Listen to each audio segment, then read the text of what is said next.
man's inner cosmic system.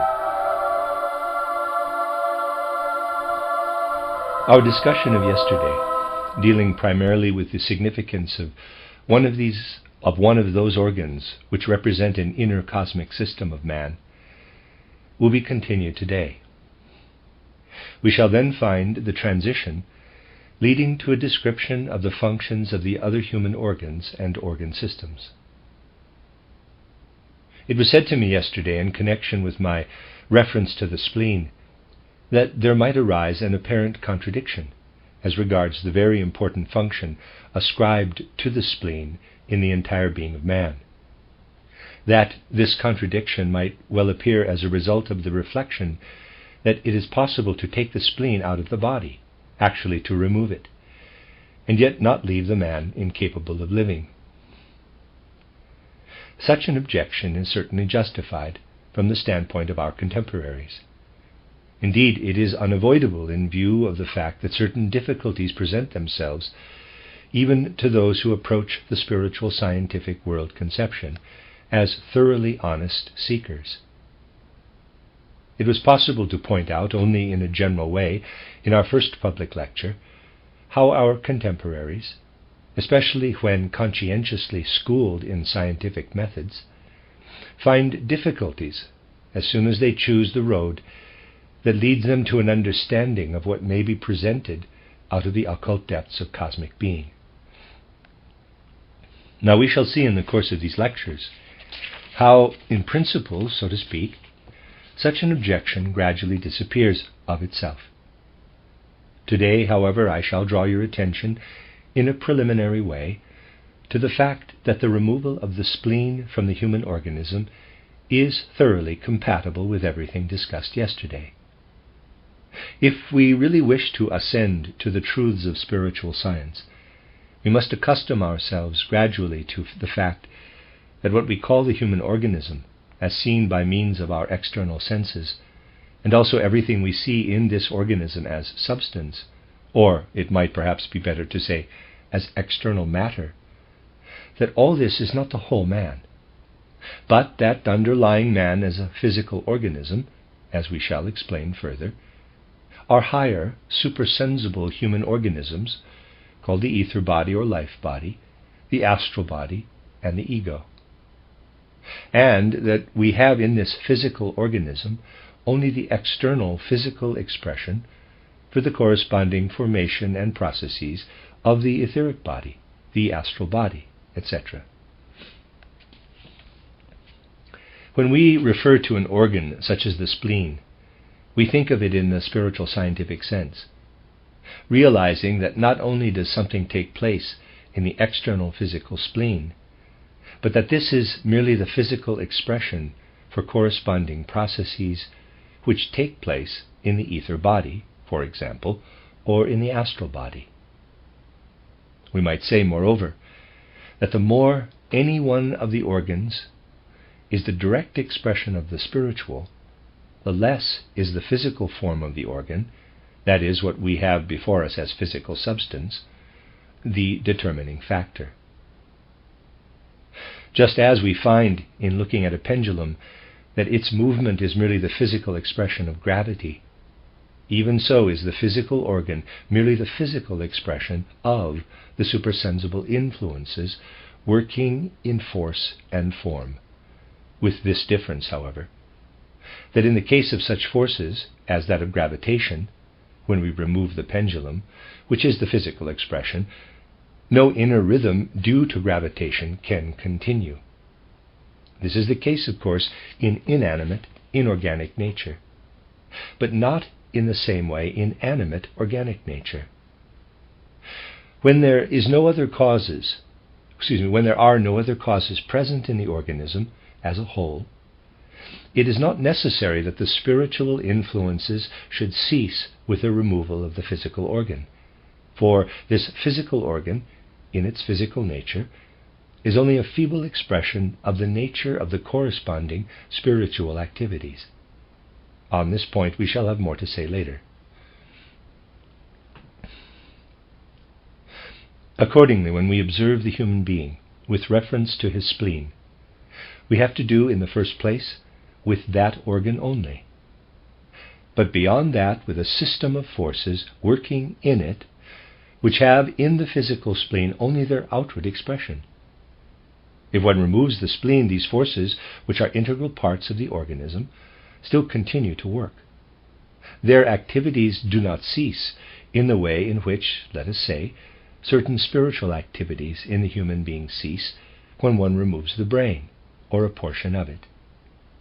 It may even be, under certain circumstances, that an organ which has become diseased may cause a much greater hindrance to the continuation of the spiritual activities that is brought about by the removal of the organ concerned. This is true, for example, in the case of a serious disease of the spleen.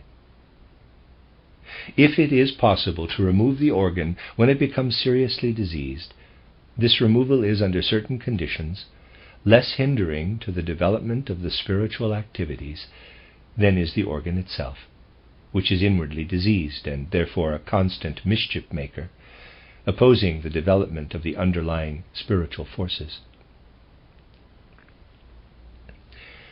Such an objection a man may make if he has not yet penetrated very deeply into the real nature of spiritual scientific knowledge.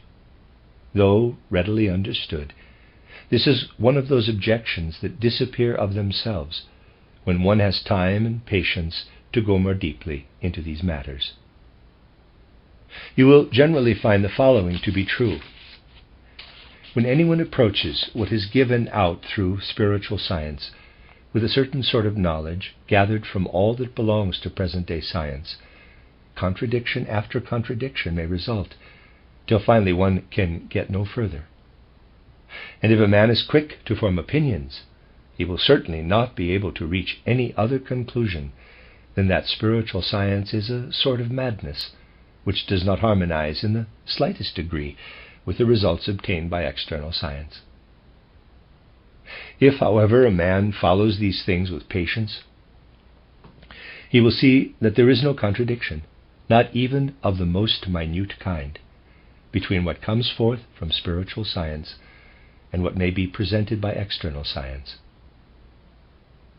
The difficulty before us is this, that the field of anthroposophical or spiritual science as a whole is so extensive that it is never possible to present more than a part of it. When people approach such parts, they may feel discrepancies, such as that which we have described. Yet it would be impossible to begin in any other way than this, with the much-needed bringing of the anthroposophical world conception into the culture and knowledge of our day. Yesterday I endeavored to explain the transformation of rhythm, in the sense I explained, which is undertaken by the spleen, in contrast to the rhythmless manner in which human beings take their external nourishment. I took what was said in this connection as my point of departure, because it is in itself fundamentally the most easily understood of all the functions belonging to the spleen.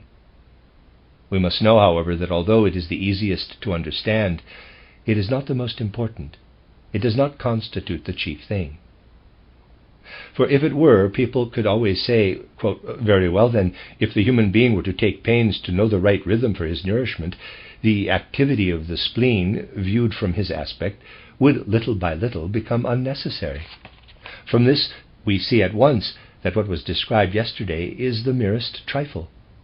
Far more important is the fact that in the process of nourishment we have to do with external substances, external articles of food, their composition, and the form and manner in which they exist in our environment.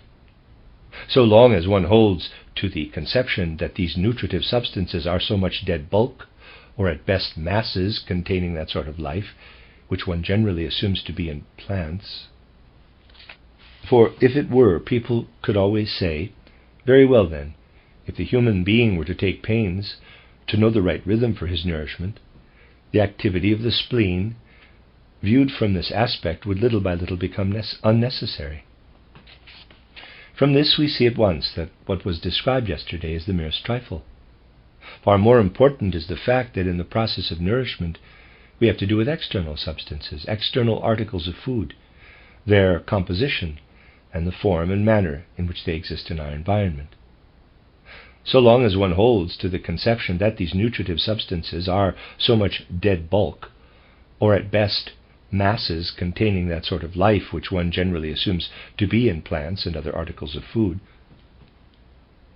it may certainly appear as if all that is necessary is for the external substances taken into the organism as nutritive matter to be simply worked over by means of what we call the process of digestion in its broadest sense. Many people, it is true, imagine that they have to do with some sort of indeterminate substance taken in as food, a substance quite neutral in its relation to us, which simply waits when we have once taken it in till we are able to digest it. But such is not the case. Articles of food are, after all, not just bricks which serve in some sort of way as building material for the construction they are to help in erecting. Bricks are included in the architect's plan in any way he pleases to use them, because they represent, in relationship to the building, a mass in itself quite inert. This is not true, however, of nutritive matter in its relation to the human being. For every particle of substance we have in our environment has certain inner forces, its own conformity to law. This is the essential element in any substance, that it has its own inner activities. Accordingly, when we bring external nutritive substances into our organism, when we insert them into our own inner activity, so to speak, they do not simply consent to this at once, as a matter of course, but attempt first to develop their own laws, their own rhythms, and their own inner forms of movement. Thus, if the human organism wishes to use these substances for its own purposes, it must first destroy their rhythmic life, as it were, that vital activity which is peculiarly their own. It must do away with these, not merely working over some indifferent material, but working in opposition to certain laws characteristic of these substances.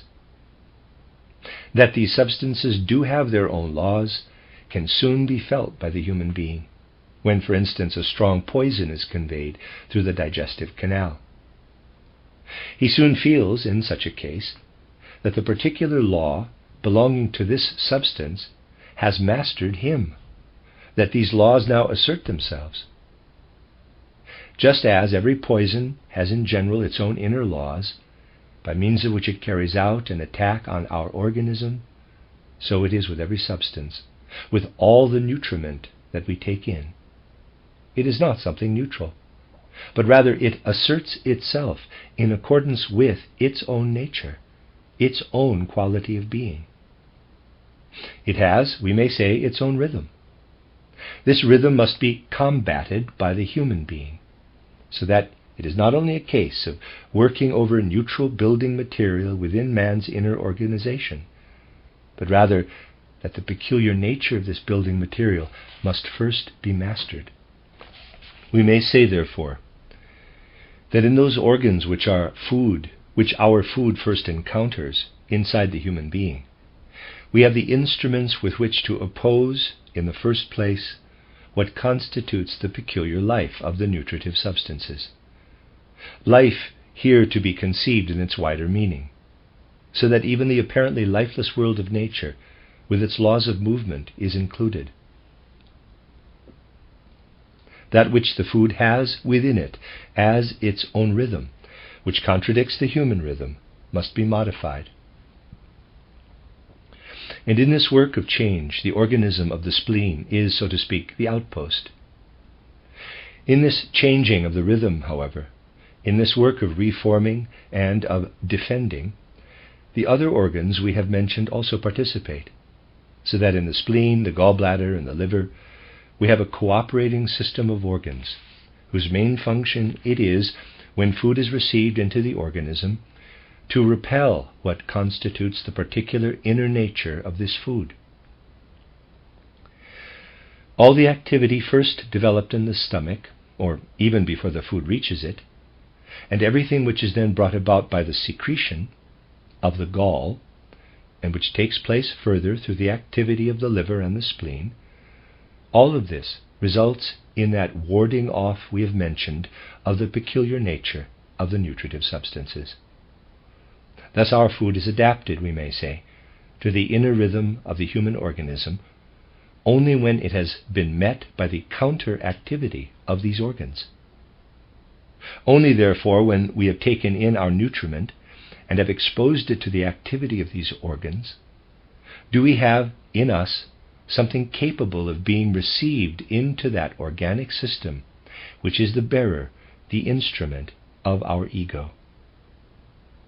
Before any sort of external nutritive substance can be received into this blood of ours, so that the blood shall become capable of serving as the instrument of our ego, all those forms of law peculiar to the external world must be set aside, and the blood must receive the nutriment in such form as corresponds to the particular nature of the human organism. We may say, therefore, that in the spleen, the liver, and the gallbladder, as they are in themselves, and as they react upon the stomach, we have those organs which adapt the laws of the outside world, from which we take our food, to the inner organization, the inner rhythm of man.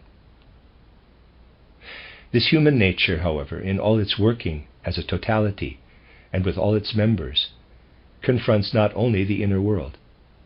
It must also be in a continual correspondence or intercourse with the outside world, in a continual living reciprocal activity in relation to that world. This living interaction with the world outside is cut off by the fact that insofar as we come into connection with it through our nutritive material, the three organ systems of the liver, the gallbladder, and the spleen are placed in opposition to the laws of that world. From this side, through these organs, conformity to external law is eliminated. If the human organism were exposed only to these systems of organs, it would shut itself off completely, so to speak, from the outside world. Would itself become, as a system of organs, an entity completely isolated in itself. Something else, therefore, is necessary. Just as the human being needs, on the one hand, organ systems by means of which the outside world is so reshaped as to be in accordance with his inner world, so must he be in a position also, on the other hand, to confront the outside world directly with the help of the instrument of his ego. That is, he must place his organism, which otherwise would remain a kind of entity isolated within itself, in direct continual connection with the outside world. Whereas the blood enters into connection with the external world from the one direction, only in such a way that it contains that part of this world alone from which all forms of law peculiar to it have been cast aside, from the other side it enters into relation with this external world so that it can, in a certain sense, come into direct contact with it. This happens when the blood flows through the lungs and comes into contact with the outer air. It is there renewed by means of the oxygen in this outer air, and is brought into such a form that nothing can now weaken it in this form, so that the oxygen of the air thus actually meets the instrument of the human ego in a condition that conforms with its own essential nature and quality of being. There appears thus before our eyes this truly remarkable fact, that what we may call the noblest instrument possessed by man, his blood, which is the instrument of his ego, stands there as an entity that receives all its nourishment, everything that it takes from the life of the outside world, carefully filtered by the organ systems we have characterized. In this way, the blood is made capable of becoming a complete expression of the inner organization of man, the inner rhythm of man. On the other hand, however, insofar as the blood comes into direct contact with the outside world, with that particular substance in the external world that may be taken in as it is, in its own inner form of law, its own vital activity, without needing to be directly combated. To that extent is this human organism not something secluded within itself, but at the same time in full contact with the world outside. We have, accordingly, in this blood organism of man, looked at from this standpoint, something very wonderful. We have in it an actual, genuine means of expression of the human ego, which is in fact turned toward the external world on the one side, and on the other toward its own inner life. Just as man is directed through his nerve system, as we have seen, toward the impressions of this outer world, taking the outer world into himself, as it were, through the nerves by way of the soul, just so does he come into direct contact with the outer world through the instrument of his blood, in that the blood receives oxygen from the air through the lungs. We may say, therefore, that in the system of the spleen, liver, and gallbladder on the one hand, and in the lung system on the other, we have two systems which counteract each other. Outer world and inner world, so to speak, have an absolutely direct contact with each other in the human organism by means of the blood, because the blood comes into contact on the one side with the outer air, and on the other with the nutritive material that has been deprived of its own nature. One might say that the forces of the two worlds come into collision within man like positive and negative electricity. We can very easily picture to ourselves where the organ system is located, which is designed to permit the collision of these two systems of cosmic forces to have an effect upon it. The transformed nutritive juices work upward as far as the heart, inasmuch as the blood which carries them streams through the heart. The oxygen of the air, which enters the blood directly from the outer world, works inward to the heart, inasmuch as the blood flows through it. In the heart, therefore, we have that organ in which these two streams into which the human being is interwoven, to which he is attached from two different directions, meet each other. The whole inner organism of man is joined to the heart on the one side, and on the other this inner organism itself is connected directly through the heart with the rhythm, the inner vital activity of the outer world. It is quite possible that when two such systems collide, the direct result of their interaction may be a harmony. The system of the great outside world, or macrocosm, presses upon us through the fact that it sends the oxygen, or the air in general, into our inner organism. And the system of our small inner world, or microcosm, transforms our nourishment. Therefore we might imagine that these systems, because of the fact that the blood streams through the heart, are able in the blood to create a harmonious balance. If this were so, the human being would be yoked to two worlds, so to speak, providing him with his inner equilibrium. Now we shall see later in the course of these lectures that the connection between the world and the human being is not such that the world leaves us quite passive, that it sends its forces into us in two different ways, while we are simply harnessed to their counteracting influences. No, it is not like that. But rather, as we shall more and more learn to know, the essential thing with regard to man is the fact that at last a residue always remains for his own inner activity, and that it is left ultimately to man himself to bring about the balance, the inner equilibrium, right into his very organs. We must therefore seek within the human organism itself for the balancing of these two world systems, the harmonizing of these two systems of organs. We must realize that the harmonizing of these two organ systems is not already provided through that kind of conformity to law operating outside man, and that other kind of conformity to law which works only within his own organism, but that this must be evoked through the help of an organ system of his own. man must establish the harmony within himself.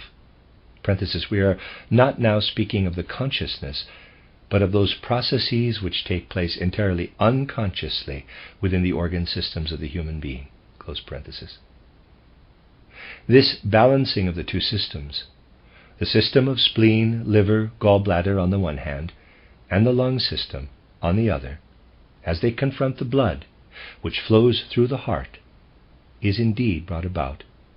It is brought about through the fact that we have the kidney system inserted in the entire human organism and in intimate relationship with the circulation of the blood. In this kidney system, we have that which harmonizes, as it were, the outer activities due to the direct contact of the blood with the air, and those other activities proceeding from the inner human organism itself, in that the food must first be prepared by being deprived of its own nature. In this kidney system, accordingly, we have a balancing system between the two kinds of organ systems previously characterized. And the organism is in a position, by means of this system, to dispose of the excess which otherwise would result from the inharmonious interaction of the two other systems. Over against the entire inner organization, the organs belonging to the digestive apparatus, parenthesis, in which we must include the organs we have learned to know as liver, gallbladder, and spleen, close parenthesis, we have placed that system for which these organs primarily develop their preparatory activity, namely the blood system. But also over against this blood system we have placed those organs which work, on the one hand, to counteract a one-sided isolation, but on the other hand to create a balance between the inner systems we have mentioned and what presses inward from without. If we think, therefore, of the blood system with its central point, the heart, as placed in the middle of the organism, and we shall see how truly justifiable this is, we have adjoining this system of blood and heart, on the one side the spleen, liver, and gallbladder systems, and connected with it on the other side the lung and kidney systems. We shall emphasize later on how extremely interesting this connection is between the lung system and the kidney system. If we sketch the systems side by side, we have in them everything belonging to the inner organization of man, which is related in a special way, and which so presents itself to us in this relationship that we are obliged to look upon the heart, together with the blood system belonging to it, as by far the most important part. Now, I have already pointed out, and we shall see even more definitely, to what an extent such a giving of names as we have described is justified. That in occultism the activity of the spleen is characterized as a Saturn activity, that of the liver as a Jupiter activity, and that of the gallbladder as a Mars activity.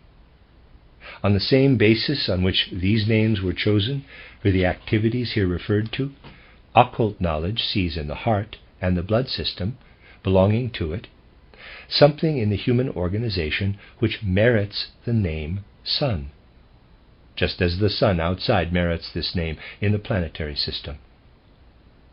In the lung system there is contained what the occultists, according to the same principle, characterize as Mercury, and in the kidney system that which merits the name Venus. Thus, by means of these names, we have pointed out in these systems of the human organism, even if at the present moment we do not in the least undertake a justification of the names, something like an inner world system. We have, moreover, supplemented this inner world system in that we have placed ourselves in a position to observe the relationship which manifests itself in the very nature of man as holding good for the two other organ systems having a certain special connection with the blood system. Only when we observe these things in such a way do we present something complete in respect to what we may call the real inner human world. In the following lectures, I shall have occasion to show you that the occultists have actual reasons for conceiving the relationship of the Sun to Mercury and Venus as being similar to that which we must necessarily think of as existing between the heart and lungs and kidneys, respectively, within a human organism. We see, therefore, that in the instrument of our ego, our blood system, expressing its rhythm in the heart, something is present that is determined to a certain extent in its entire formation, its inner nature and quality of being, by man's inner world system. Something that must first be embedded in the inner world system of the human being before it can live as it actually does live. We have in this human blood system, as I have often stated, the physical instrument of our ego. Indeed, we know that our ego, as constituted, is only possible by reason of the fact that it is built up on the foundation of a physical body, an ether body, and an astral body. An ego free to fly about in the world by itself as a human ego is unthinkable. A human ego within this world, which is the world that for the moment concerns us, presupposes as its basis an astral body, an ether body, and a physical body. Now, just as this ego, in its spiritual connection, presupposes the three members of man's being we have just named, so does its physical organ, the blood system, which is the instrument of the ego, presuppose likewise on the physical side corresponding images, as it were, of the astral body and the ether body. Thus the blood system can carry out its evolution only on the basis of something else. Whereas the plant simply evolves out of inanimate and inorganic nature, in that it grows directly out of this, we must say that in the case of the human blood organism, the mere outer world cannot serve as a basis in the way that it serves the plant. But this outer world must first be transformed by way of our nutrition. And just as the physical body of man must bear within itself the ether body and the astral body, so what streams in with the food must first be transformed before that which is the instrument of the human ego can merge itself with these transformed nutritive substances. Even though we may say that the nature of this physical organ, this physical instrument of the human ego, is determined in the lung system by the outer world, it is nevertheless so determined by the outer world that it is, after all, an organ of the human bodily organization. Here again we must differentiate between what comes to man from outside in the form of air, is breathed in and enables him to permeate his blood directly with the rhythm belonging to the outer world, and what approaches the blood, the living instrument of the ego in the organism, not directly, but, as has already been described, by the roundabout path of the soul. Everything, namely, that man takes in by receiving the impressions of the outer world through the senses, so that the senses then convey these impressions to the tablet of the blood. We may therefore state it thus. Not only does man come by means of the air into direct physical contact with the outside world, in that this contact works right into his blood, but by means of the sense organs, he also comes into contact with the outside world in such a way that this contact is a non-physical one, taking place through the process of perception, which the soul unfolds when it comes into relation with its environment. We here have something like a higher process, in addition to the process of breathing, something like a spiritualized breathing process. Whereas, through the breathing process we take the outer world in the form of matter into our organism, we take, through the process of perception, by which I mean here everything that we work over inwardly in connection with the external impressions we receive, something into our organism which is a spiritualized process of breathing. And there now arises the question, quote, how do these two processes work together, close quote? For in the human organism, everything must have a reciprocal, a counterbalancing activity. Let us for a moment put this question still more exactly, for certain essential things will depend upon an accurate presentation. In order to be able to convey to our minds the answer which we shall give today hypothetically, we must first understand clearly how an interaction, a reciprocal activity, can take place between all that works through the blood, all that the blood has changed into through the fact that the different processes have come about under the influence of the inner world system, and what we carry on as processes of external perception. For, in spite of the fact that the blood is thus filtered, and even though so much care has been taken to make it the wonderfully organized substance it is, so that it can be the instrument of our ego, in spite of this, it is nevertheless primarily a physical substance in the human organism, and belongs as such to the physical body.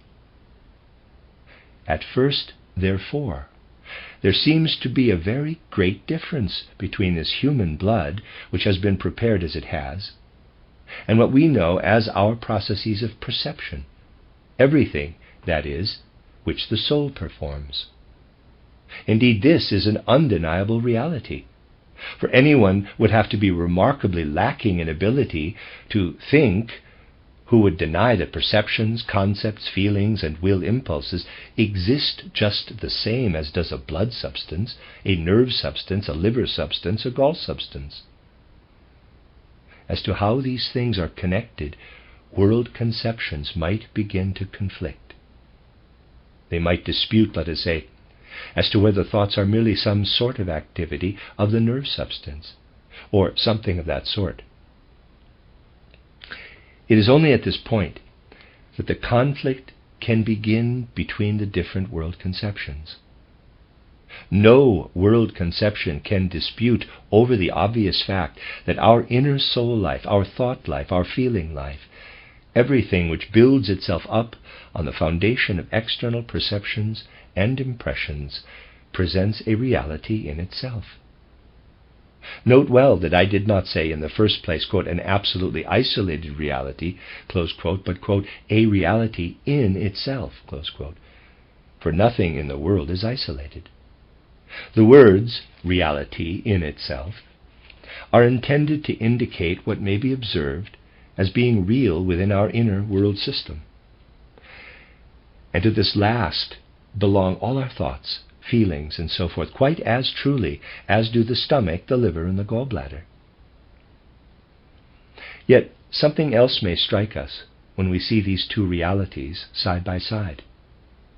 Everything, on the one hand, which, even though so thoroughly filtered, is nonetheless physical, namely the blood, and on the other hand, that which at first appears indeed to have nothing at all to do with anything physical, namely the content of the soul life, consisting of feelings, thoughts, and so forth.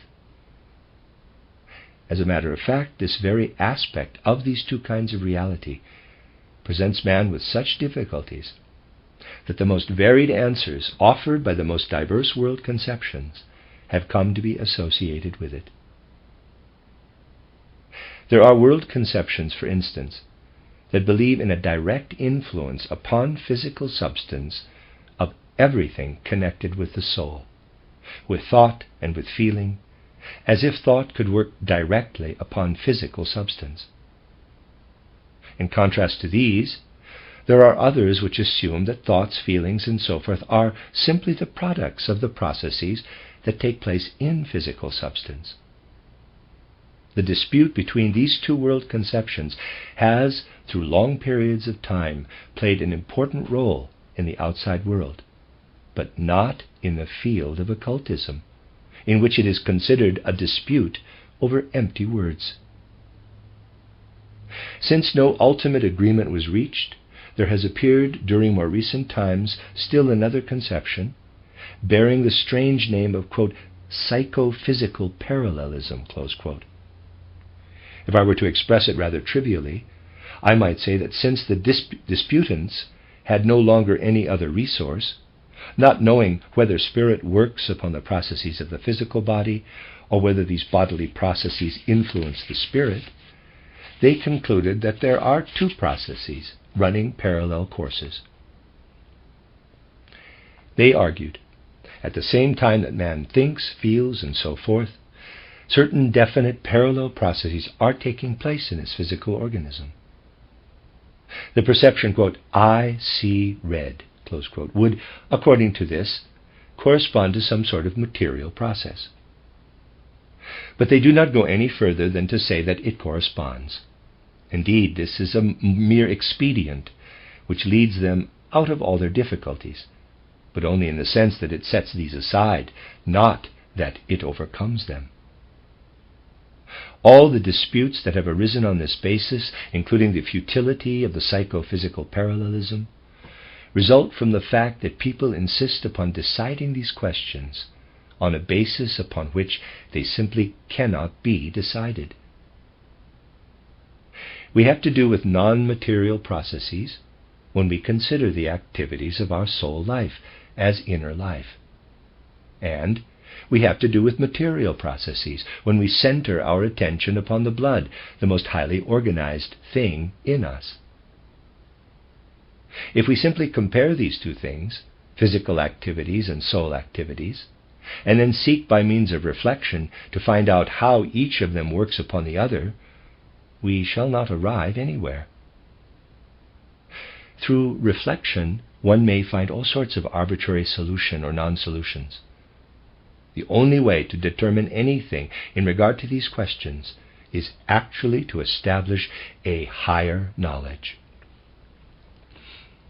This does not limit itself either to viewing the outer world with the physical senses or to thought that is bound up with a merely physical external world, but elevates itself to a certain extent to what leads beyond the physical, and likewise to that which leads into the superphysical world from our own inner soul life, which indeed we experience in the physical world.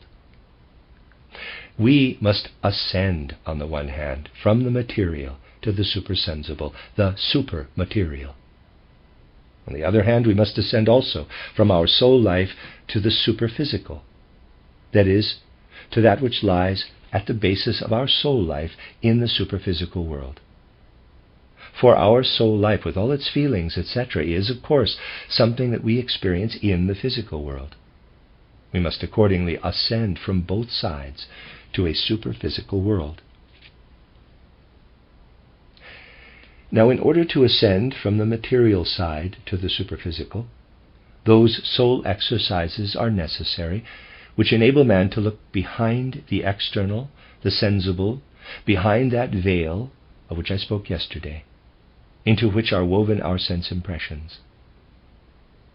Moreover, such sense impressions as these we also have before us, of course, when we observe the whole external organism of man.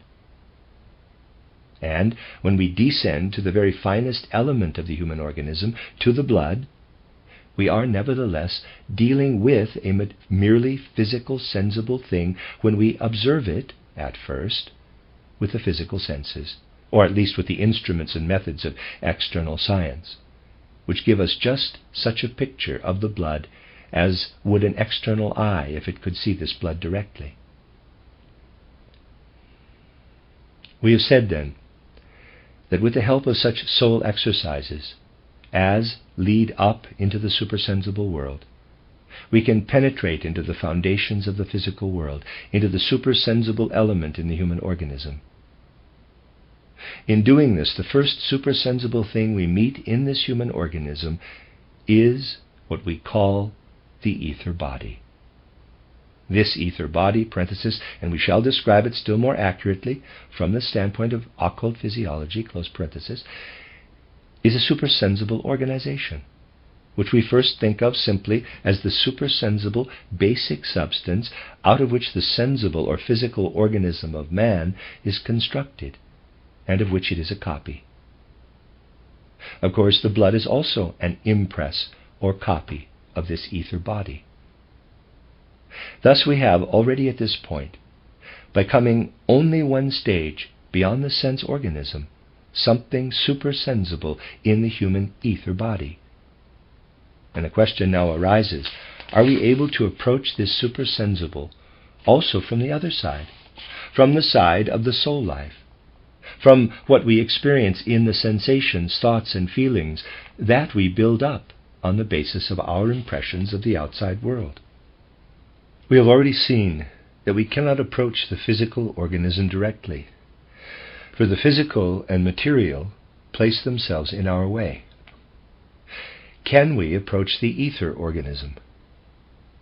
It is clear that we cannot approach it as directly as we can our soul life. When we are at work in our soul, what at first happens is that we receive external impressions. The outside world acts upon our senses, and we then work over the external impressions in our soul. But we do more than that. We store up, so to speak, these impressions which we have received. Just think for a moment about the simple phenomenon of memory, when you recall something that you experienced perhaps years ago. At that time, on the basis of external perceptions, certain impressions took form, which you then worked over, and which you draw up today out of the depths of your soul. And today there comes to you the memory of a tree, let us say, or an odor. Here you have stored up something in your soul which could remain yours from the external impression and the elaboration of it in your soul, something that can form in you the recollection. We now find, however, through observation of the soul life, attained through exercises of the soul, that in the moment when we have developed our soul life far enough to be able to store up mental pictures in the memory, we are not working with our soul experiences only in our ego. We first confront the outside world with our ego, take impressions from it into our ego, and work these over in our astral body. But were we to work them over only in the astral body, we should straightway forget them. When we draw conclusions, we are at work in our astral bodies. But when we fix impressions within us so firmly that after some little time has passed, or indeed after only a few minutes, we can again recall them, we have impressed upon our ether body these impressions received through our ego and worked over in our astral body. In these memory pictures, accordingly, we have drawn out of our ego, down into our ether body, that which we have lived over inwardly as activity of soul in our contact with the outer world. Now, if we have something which impresses upon the ether body our memory pictures taken, as it were, from the soul, and if, from the other side, we recognize the ether body as that supersensible expression of our organism, which is nearest to the physical, the question then arises, how does this imprinting come about? In other words, when the human being works over external impressions, makes them into memory pictures, and in doing so thrusts them into his ether body, how does it happen that he does actually bring down into the ether body what the astral body has first worked over and what now presses against the ether body? How does he transfer it? This transfer takes place in a very remarkable way. If we observe the blood, let us now imagine ourselves within the human ether body, quite schematically, as it courses through the heart, and think of it as the external physical expression of the human ego. We thereby see how this ego works, how it receives impressions corresponding with the outer world and condenses these to memory pictures.